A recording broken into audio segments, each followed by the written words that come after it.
Hari ini kalau ada orang tua melarang anak gadisnya, anak lajangnya berdua-duaan, dianggap orang tua yang aneh. Hari ini kalau ada anak muda tidak mau pacaran, dianggap anak muda yang aneh. Itu sudah punya calon? Enggak. Jangan-jangan homo dia itu. Aneh. Makanya betul kata Nabi, bada al-islamu gharibun. Islam ini pertama kali datang aneh. Fasaufa yakunu ghariban. Nanti di akhir zaman dia akan dianggap aneh. Fatuba lil ghuraba. Berbahagialah orang-orang yang aneh. Orang Melayu dulu menikah 7 hari 7 malam. Malam pertama malam merisik, ditengok dulu dia sudah diikat atau belum. Malam kedua malam meminang. Malam ketiga malam berinai. Malam keempat berhatam kaji. Malam kelima malam menikah. Malam 6, 7 malam berpesta. Makan-makan, minum-minum, berkumpul silaturahim. 7 hari 7 malam. Sekarang tak ada lagi merisik, tak ada lagi meminang, tak ada angin, tak ada hujan, akad saja langsung. Kenapa langsung akad? Kalau tak disegerakan akad meletup saking besarnya sudah. Dulu akad nikah Januari, Februari, Maret, April, Mei, Juni, Juli, Agustus, September, Oktober, November, Desember baru Ustadz diundang.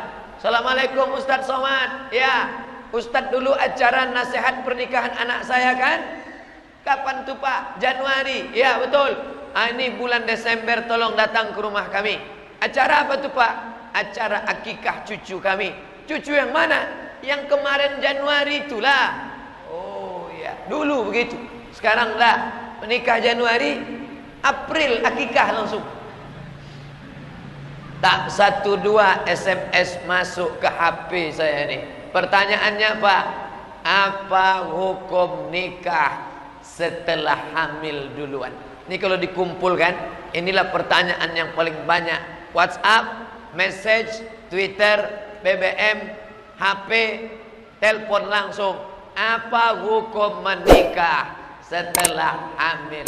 Sepakat 4 mazhab, Hanafi, Maliki, Syafi'i, Hambali, bahwa orang yang hamil kalau dinikahkan oleh Pak Kua, nikahnya sah.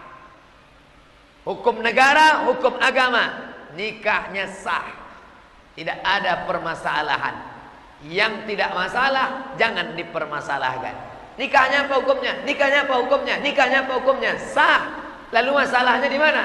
Setelah anak lahir muncul 4 masalah. Apa masalahnya? Anak itu tidak boleh pakai bin bapaknya. Lalu pakai bin siapa? Bin emaknya. Malulah pakai bin emaknya. Satu-satunya yang pakai bin emak cuma satu, Isa ibnu Maryam. Yang lain mana ada? Malu pakai bin emaknya. Apa boleh buat? Begitu hukum Islam. Kalau mau nikahkan, nanti lahir anak pakai bin emaknya. Kalau tak mau gimana? Pindah ke Papua. Cari kos-kosan di sana. Tunggu sampai 9 bulan. Setelah lahir baru balik. Ditanya tetangga, mana anak kamu? Sedang S2. Pertama, tak boleh pakai bin bapaknya. Yang kedua, kebetulan anak itu lahir laki-laki. Anak hasil zina, lahir laki-laki. Setelah itu lahir adiknya perempuan, adiknya perempuan, adiknya perempuan, adiknya perempuan. Maka abang yang laki-laki hasil zina tadi tidak bisa menjadi wali bagi adik-adiknya. Kenapa tidak bisa jadi wali? Karena mereka saudara seemak, saudara seemak, saudara seibu, tak bisa jadi wali. Yang bisa jadi wali adalah saudara seayah. 3, mati si bapak, anak tak dapat harta warisan. Kenapa? Mereka tidak ada hubungan nasab. Orang yang mendapat warisan hanya karena ada hubungan nasab. Yang tak ada hubungan nasab tidak saling mewarisi. 4, kebetulan anak hasil zina itu anak gadis 25 tahun, dia pun tumbuh menjadi anak yang gadis cantik jelita. Dipinang anak lajang sampai masanya mau menikah, maka si bapak tak bisa mewalikan anak itu karena itu bukan anaknya. Lalu siapa walinya? Walinya adalah wali hakim.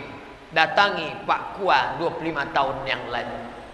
Pak Kua, ya, saya mau bicara dengan bapak nih 4 mata.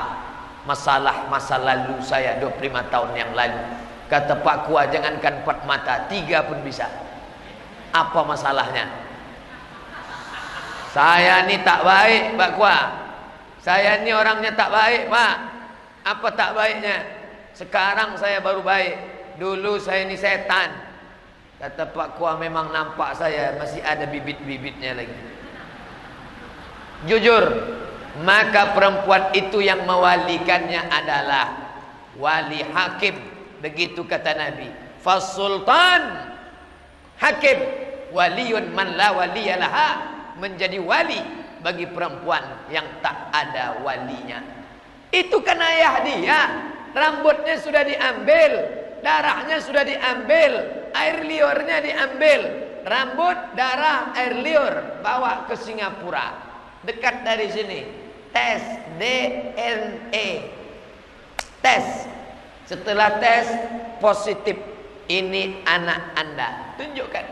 Ini anak saya Pak Ustadz. Siapa yang bilang itu anak kamu?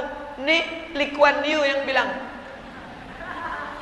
Tak laku Mas Bro. Dalam Islam DNA tak laku. Lalu yang laku itu apa? Akad.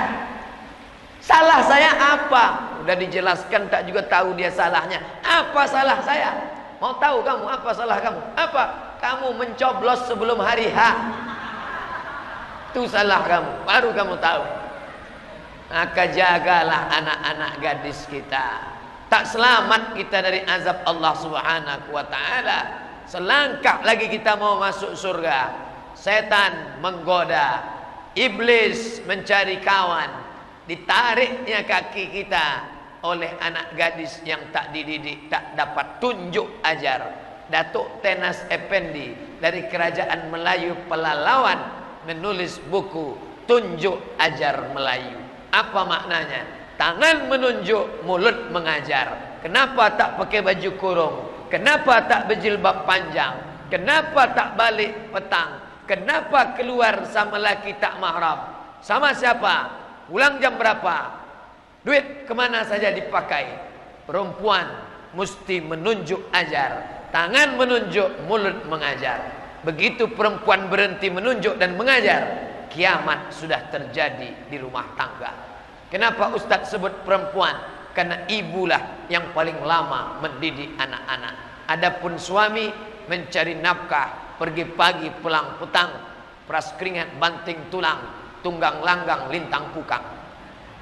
Bapak Ibu yang dimuliakan Allah Subhanahu wa ta'ala, satu yang melakukan aneh, dua yang melakukan agak aneh, tiga yang melakukan kurang aneh, lima yang melakukan tidak aneh, enam yang melakukan biasa-biasa saja, tujuh yang melakukan tak lagi menjadi permasalahan. Allah bisa karena biasa.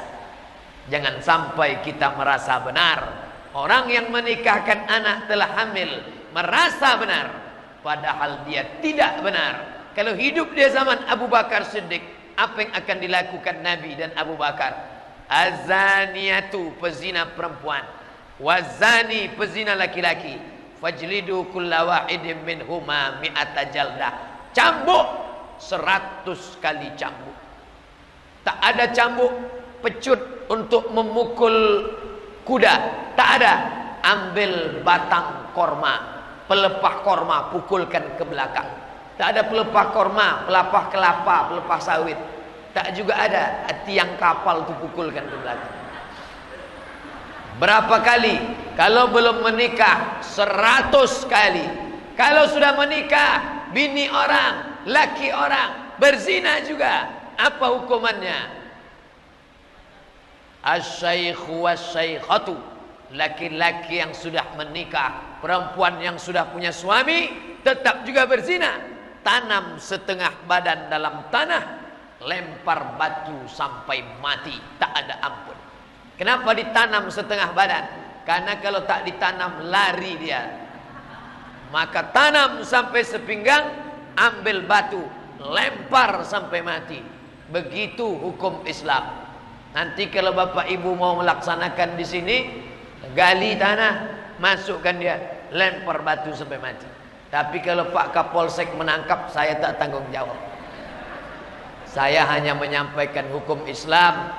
Ini negara Pancasila, tidak diterapkan hukum Islam.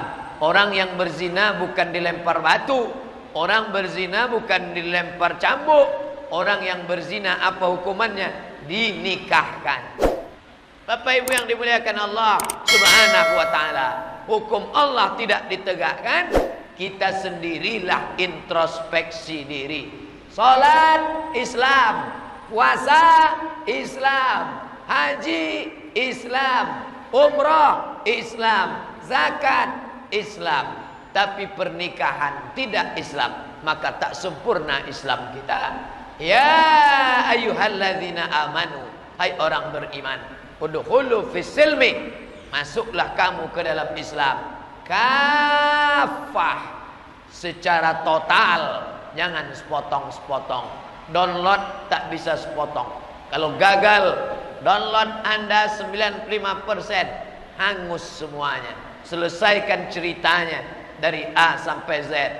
Allahu Akbar, salat Islam, tak makan tak minum, puasa Islam, keluarkan zakat mal Islam, ada duit pergi haji umrah Islam. 4, syahadat tiap hari, asyhadu an la ilaha illallah wa asyhadu anna muhammadar rasulullah. Kita benar di hadapan Allah, kita benar di hadapan manusia, tidak merasa benar, tapi memang kita sebenar-benar. Saya mulai ceramah tadi jam 2, sekarang setengah 3, untuk menjelaskan benar dan merasa benar setengah jam. Lalu kelanjutannya apa? Selanjutnya adalah kapan kita tahu bahwa diri kita itu benar. Merasa waras tak sama dengan orang waras. Di mana orang merasa waras? Di rumah sakit jiwa. Di rumah sakit jiwa itu semua merasa waras. Apa buktinya? Nanti kalau bapak mau coba, ibu mau tes, balik dari sini, singgah ke rumah sakit jiwa, masuklah ke dalam. Ustadz pernah nyoba? Sudah. Masuk ke rumah sakit jiwa, jumpa pertama orang gila. Dia nanya kita, apa kata dia? Bapak gila ya?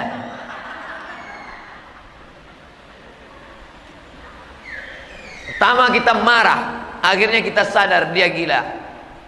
Kita masuk ke dalam. Di dalamnya di Pekanbaru ada lapangan tenis. Jumpa lagi orang gila. Jumpa dia, nengok kita. Apa kata dia? Bapak gila ya? Sudah 2 orang mengatakan aku gila. Naik ke lantai 1, mau jumpa dokter, psikiater. Jumpa lagi orang gila di tangga. Apa kata dia? Bapak gila ya? Sudah 3 orang nyebut kita gila. Lama-lama kita ragu, siapa yang sebetulnya gila nih? Aku apa dia? Tengok, maka zaman sekarang saking banyaknya orang gila, orang waras itu ragu tentang kewarasannya. Yakinkanlah bahwa kita waras, sehingga 1000 orang mengatakan kita gila. Aku tidak gila.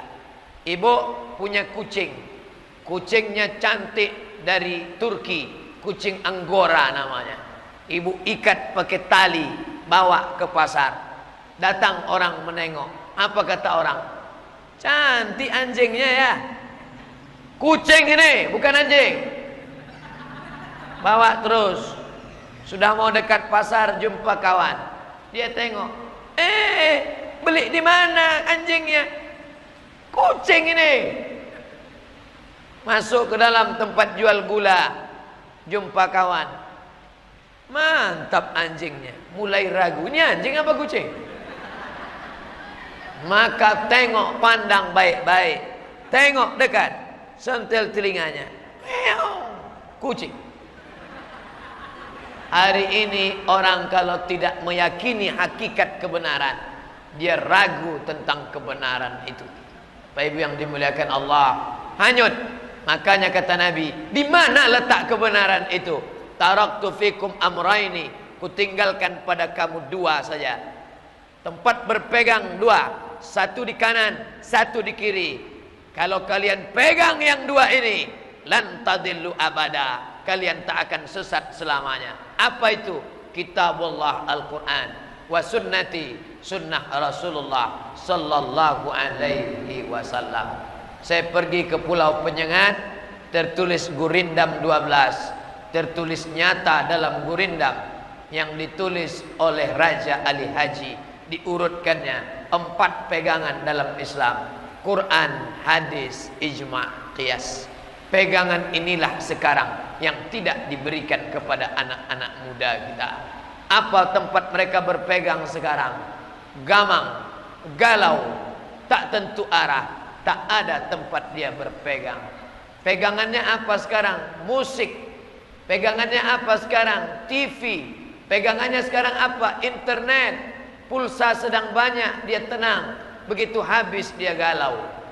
Kalau ditinggalkan harta, harta binasa.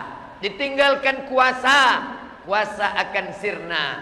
Ditinggalkan nama, nama akan jatuh. Tengku, Said, Raja, binasa.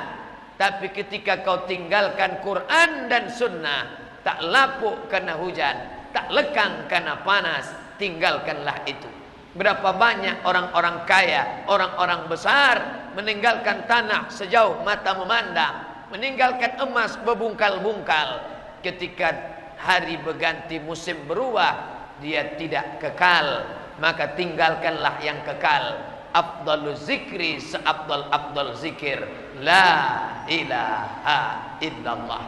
Bapak Ibu yang dimuliakan Allah Subhanahu wa ta'ala, sekarang orang sedang kehilangan pegangan, kehilangan arah, sampai menjual agamanya, menjual keyakinannya, menjual akhiratnya. Dunia ini tempat persinggahan. Saya dibawa singgah sebentar ke belakang padang. Singgah, berapa lama singgahnya? Untuk apa singgahnya? Kami di sini hanya 3 saja. Datang, sholat, makan, ceramah, pulang. Misi kami di pulau ini 3 saja. Datang, makan, sholat, ceramah, pulang. Ini bukan tempat tinggal kami. Tempat tinggal kami di sana. Habis masanya kami pulang, karena maghrib nanti sudah menunggu janji. Begitu juga dengan tempat persinggahan. Alam roh, alam rahim, alam dunia, alam kubur, alam akhirat. Tak bisa kita minta lama-lama di sini. Dari mana? Alam roh. Pindah ke mana? Alam perut, alam rahim. Pindah ke mana? Alam dunia. Pindah ke mana? Alam kubur. Pindah ke mana? Alam akhirat. Lama di alam dunia, persinggahan sementara waktu petang. Petang datang, kita pun berlanjut. Apa kata pepatah orang Melayu? Mumbang jatuh, kelapa pun jatuh. Kalau tegak di bawah pokok kelapa, tengoklah ke bawah. Kelapa tua jatuh, kelapa muda jatuh, mumbang jatuh, mayang jatuh, pelepah pun jatuh. Yang kaya jangan sombong, yang miskin jangan putus asa. Kalau kau miskin, miskin itu sebentar saja, sementara malaikat maut datang. Kalau kau cacat, buta, lumpuh, pincang, stroke, jangan sakit hati, karena kau mengalaminya tak lama. Karena setelah itu kau akan mati menghadap Allah. Yang kaya pun jangan sombong, karena kau tak kekal abadi. Kurang hebat apa Qarun yang hartanya melimpah ruah, sekarang tinggal jadi danau. Saya kuliah di Mesir 4 tahun. Ada danau besar, namanya Danau Qarun. Bulan 7, bulan Juli, bulan 8, bulan Agustus, mahasiswa dibawa jalan-jalan ke Danau Qarun. Inilah danau tempat Qarun tenggelam. Orang paling kaya di dunia, kunci-kuncinya aja dipikul orang-orang tegap, bodyguard tak sanggup memikul kuncinya. belum lagi emas hartanya, tenggelam masuk ke dalam danau Qarun. Saking kayanya Qarun, kalau ada ibu menggali tanah di belakang rumah, di belakang padang, gali tanah, dapat periuk emas. Apa kata ibu? Periuk Qarun. Padahal tenggelamnya di Mesir, bisa pula periuknya ke belakang padang. Saking hebatnya Qarun. Harta Qarun itu pakai huruf qaf, Qarun. Tapi karena orang kita payah menyebut karun, kata dia. Harta karun. Itu tak betul. Yang betul harta Qarun. Bapak Ibu yang dimuliakan Allah Subhanahu wa taala, tinggalkanlah yang bisa menyelamatkan anak-anak kita. Mungkin agak berpisah sejenak. Masukkan ke pondok pesantren di Batam, Tanjung Balai Karimun, ada pesantren bagus. Atau di Pekanbaru Riau, masukkan. Langsung ke Jawa aja Pak, ke Gontor, masukkan. Itulah yang menjadi pegangan dia. Karena kita tak bisa mengontrol dia 24 jam. Biarkan, tanamkan microchip dalam kepala dia. Nah, aku tak bisa mengontrolmu. Yang mengontrolmu adalah dia. Siapa dia? La ta'khuzuhu sinatun wala naum. Tapi dengan syarat. Syaratnya apa? Kasih dia makan. Saya sebagai laki-laki ada 5 hak anak istri dalam diri saya. Kalau tak saya kasih, maka saya zalim. Saya merasa benar, tapi saya sedang salah. Makan, pakai, tempat tinggal, pendidikan, perhatian. Makan, kasih dia makan. Makan pagi, makan siang, makan malam. Pakai, kasih dia pakai. Baju koko, baju batik. Tempat tinggal, sediakan dia rumah. Belum sanggup buat rumah, kontrak. Nanti sampai masanya ada duit buat rumah. Makan, pakai, tempat tinggal. Pendidikan, masukkan dia ke sekolah agama. Dulu orang-orang Melayu belajar agama di Pulau Penyengat, makam Habib As-Saqqaf, As-Segaf, itu dari Yaman langsung. Anak-anak raja di Pulau Penyengat langsung belajar ke ulama dari Yaman. Ulama keturunan Nabi dari Yaman. Makamnya ada di komplek makam Sultan. Inilah makam Habib As-Segaf, ulama dari Yaman yang mengajar agama Islam. Quran, hadis, fikih, tajwid, bahasa Arab, balaghah, ma'ani, mantik, bayan, usul fikih, qawaidul fikih, ulumul hadis, mustalah hadis, hadis tahlili, hadis maudhu'i, tafsir, ulumul Quran, arud qawafi, pelajaran-pelajaran agama. Sekarang pelajaran agama yang 20 ini dipres menjadi 5. Quran, hadis, fikih, bahasa Arab, sejarah Islam. Itu pun kalau SDIT, SMPIT, SMAIT. Kalau hanya mengharapkan impres, instruksi presiden, SMP negeri, SMA negeri, STM, SMK negeri, hanya pelajaran satu, pelajaran agama Islam. Sebodoh-bodoh orang Melayu, tidak ada orang Melayu buta huruf Al-Quran. Kenapa? Karena dia bisa membaca perukunan Melayu. Perukunan Melayu. Yang nulis orang Melayu pakai huruf Arab Melayu. Orang Melayu tak ada huruf Latin. A, B, C, D, E, F, G datang setelah Belanda datang. Dulu bagaimana nenek moyang kita belajar? Pakai huruf Arab Melayu. Sekarang Arab Melayu digantikan huruf Latin. Apa efeknya?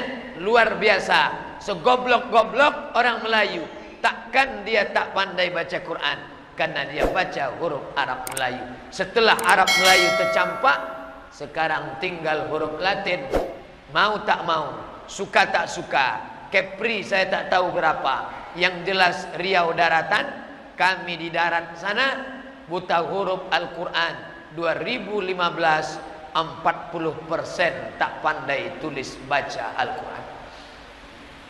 Dulu belajar mengaji di surau langgar musola ramai, mengaum suara tawon di masjid.